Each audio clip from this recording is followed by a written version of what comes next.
Pois estou moi ben acompañada con Alba da Asociación Cultural O Fiadeiro e vai nos contar que era iso de gañar a aña, que isto era algo que se facía no sur de Pontevedra, non? A tradición do sur de Pontevedra, que se facía mentres se sachaba, non? A labor de sachar a terra, non é así, Alba? Contanos, que é iso de gañar a aña? Bueno, máis que gañar a aña é parte dun ritual anual que son as labradas, non?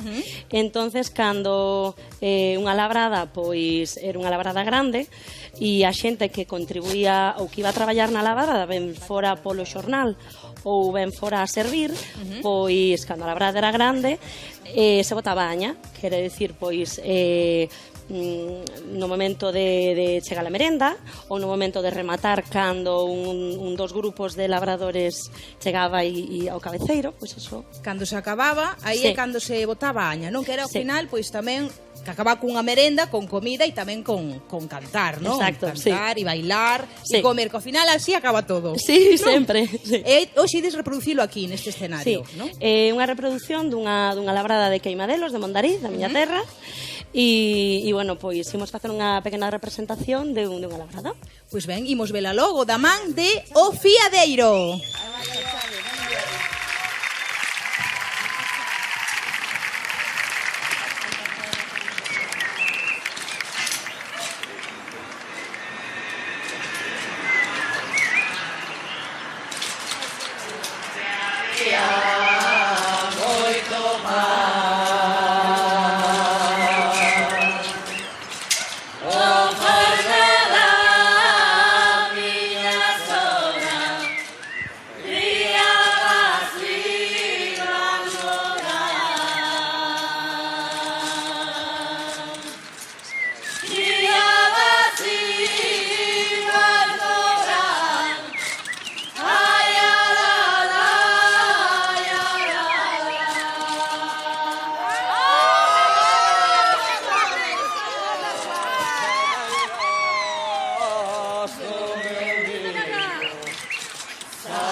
esa sí que boa vai, esa sí que se vai boa, esa sí que boa vai, esa sí que se vai boa, con tal de que no falle.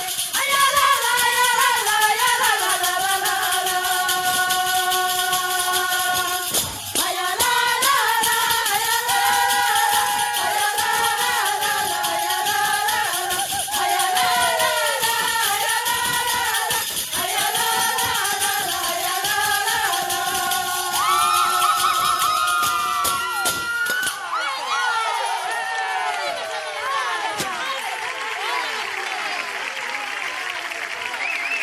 O Fiadeiro, qué lindo nos acaban.